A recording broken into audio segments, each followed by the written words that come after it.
मित्रांनो नमस्कार, माझ्या आजच्या व्हिडिओमध्ये आपलं सर्वांचं मनापासून स्वागत।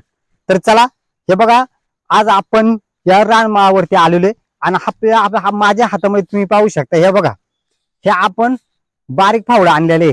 हा आपला फावडा आहे कंदमुळी काढायचा फावडे। तर चला मित्रांनो बघा, आज मी तुम्हाला या रानामध्ये फक्त पावसाळ्या दिवसालाच ही भेटणारी कंदमुळी मी आज तुम्हाला दाखवणार आहे। तर चला आज मी ही कंदमुळी तुम्हाला खणून आणि खाऊन दाखवणार आहे। तर चला मित्रांनो बघा, ही कंदमुळी म्हणजे रानातल्या जेवढ्या कंदमुळी असतात झाडातली ही वनस्पती आहेत, ही आयुर्वेदिक वनस्पती असतात। तर बघा, आपल्या याच्यामध्ये प्रतिकार शक्ती वाढवण्यासाठी ह्या कंदमुळी मोठ्या याच्यामध्ये उपयोग असतो ह्या कंदमुळीचा खाल्यावर। आणि ही कंदमुळी फक्त पावसाळ्या दिवसाला दिसते, उन्हाळ्यामध्ये ही कंदमुळी भेटत नाही। तर ह्या कंदमुळीचं नाव आहे पंदा, आम्ही याला पंदा म्हणतोय। तर आता आपण ह्या रानावर आहे ना ही पंदा खाण्याला आलेलो आहे। आणि ही पंद फक्त ह्याच महिन्यामध्ये त्यांची पिवळी पानं पडल्यानंतरच ते समजतात, तशी अजिबात ती ओळखू येते नाही आणि आपल्याला भेटणार पण नाही। तर चला मित्रांनो, माझा हा व्हिडिओ तुम्हाला जर आवडलाच तर नक्की या माझ्या चॅनलला शेअर करा, लाईक करा आणि सबस्क्राईब करायला विसरू नका। तर बघा, तुम्ही पाहू शकताय या रानातल्या कंदमुळी ज्या आहेत हे खरं अवश्य तुम्हाला जर कधी भेटल्या, हे ज्या खाण्याच्या ह्या ज्या कंदमुळी आहेत ह्या कंदमुळी तुम्ही नक्की खाऊन बघा। आणि तुम्हाला सांगतो मित्रांनो, आमचे हे जे पूर्वज होते, आमचे आजी पंजोबा, हे सतत हे रानातल्या कंदमुळे खायच्या। आणि हे कंदमुळी खाल्यानंतर ना मित्रांनो आपल्याला जास्त म्हणजे आजाराला सामोरं जावं लागत नाही, लय आजार कमी पडतो याच्यापासून। तर बघा, आता मी तुम्हाला दाखवतोय ही कंदमुळी कशी ओळखायची। हे बघा, आता ही जी ढवळी फुलं आहेत ना, ही ढवळी फुलं जी आपल्याला दिसतात, हा पंधाडा, याला पंधाडा म्हणतात। याची काही कंदमुळी ही निघत नाही आणि त्याची खाती पण नाही, तो पंधाडा त्याला म्हणतात। आणि जे आपल्याला कंदमुळी खायचे पंदाची, ते बघा अशा प्रकारे जाडी, हे बघा, हे जे पान आहे हे पिवळं पडलेलं जे पान आहे, हे अशी झाड पिवळं पडला तरच ती कंद खाण्याचा असतोय। हे बघा, असं ओळखायचं त्याला। तर बघा अजून या ठिकाणी हे बघा, हे जे पिवळे पिवळे पानं पडलेलं तर ही हाच पंदा खाण्याचे आपल्याला। तर बघा, मी आता तुम्हाला ना खणून दाखवणार आहे आणि आपण या ठिकाणी खणणार आहेत आणि आपण ह्याच ठिकाणी भाजून खाणार आहेत बघा। तर ही कंदमुळं कसे हे मी तुम्हाला आता खणून दाखवतो।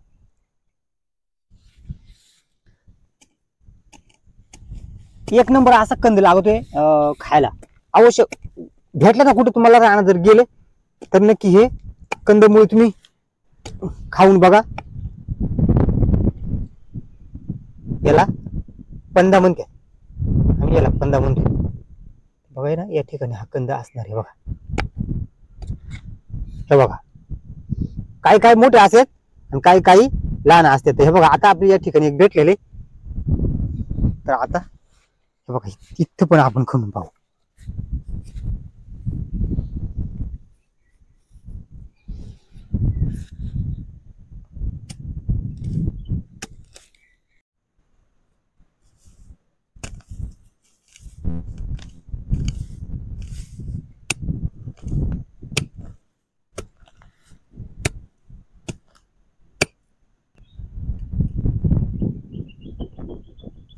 हे बघा, हा जरा मोठा निघाले।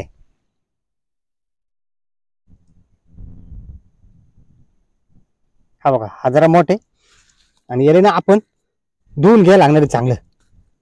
हा बघा, हा मोठा कंद आहे। तर आपण ना आता खणून घेऊ आणि मग सगळं धुवून आहे ना, बघा मी तुम्हाला दाखवतोय मित्रांनो कसं भाजून खायचं ते।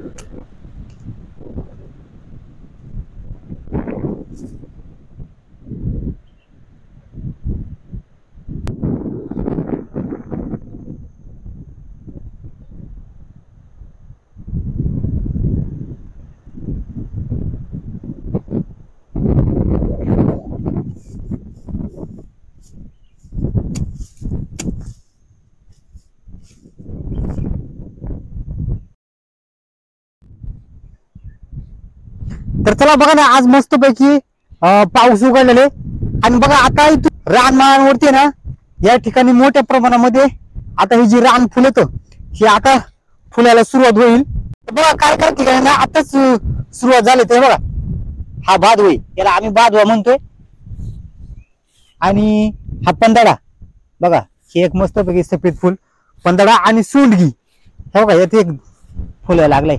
ही सोंडगी म्हणजे असे ना एकदम मस्त पैकी असं मस्त पिवळगार गुलाबी अशी सफेद फुलं या आमच्या या रानामध्ये ना बघायला भेटत. आता हे बघा सध्या हे पंधडा.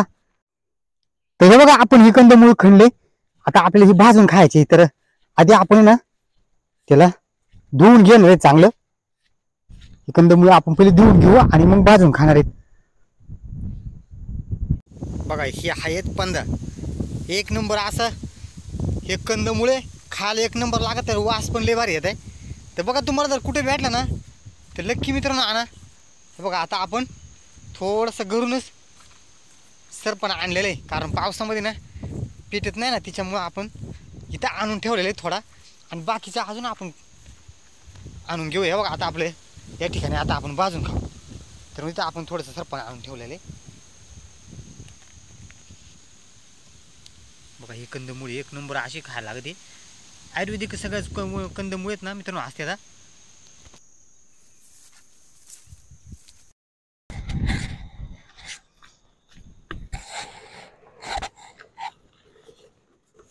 तर मित्रांनो ही कंदमुळी जी आहे ना रानमेवा हा फक्त पावसामध्येच भेटते आपल्याला. कारण चला आता आपली शेकोटी पेटलेली बघा. हे बघा ही कंदमुळी ना रानातल्या कंदमुळी जर भेटल्या तर नक्की मित्रांनो कंदमुळी खात जा. कारण ह्या कंदमुळी एकदम अशा आयुर्वेदिक कंदमुळी असतात आणि आपल्या प्रतिकार शक्ती वाढते.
हे नाही आरावर भाजून घ्यायच्या.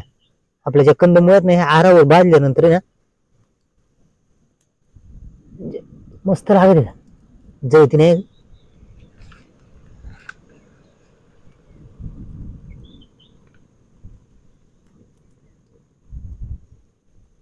एक भाजली, 2-3 भाजली चांगले बघा.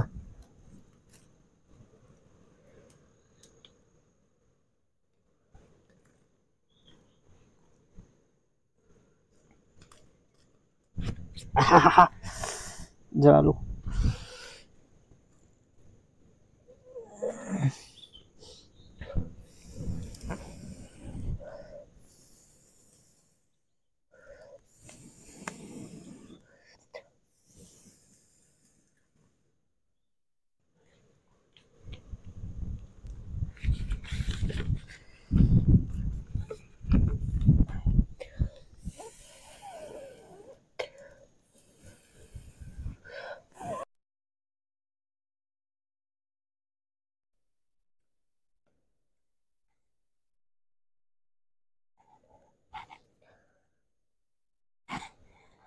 हे बघा ह्यात आपली पंधा ही कंदमुळी बघा मित्र अशा प्रकारे भाजायची. एक नंबर अशी लागते. आणि हे बघा मित्रांनो हे आहे पंधा ही कंदमुळी एकदम मस्त प्रतिकार शक्ती वाढते. या कंदमुळे अवश्य तुम्ही खाऊन बघा, तर तुम्हाला रानामध्ये कुठेतरी भेटली ना तर नक्की घरी आणा आणि मस्तपैकी शिजून पण खात्यात आणि मी पण आज आपण भाजूनच खातोय हे बघा.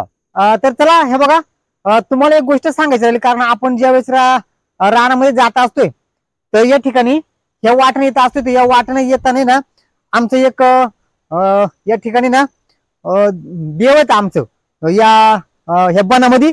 तर या बनाचं नाव आहे ना वाघ्याचा बन म्हणतोय आम्ही. तर हे जो बन आहे या बनामध्ये हे बघा या ठिकाणी हे आमचं हे बघा हे देव येतं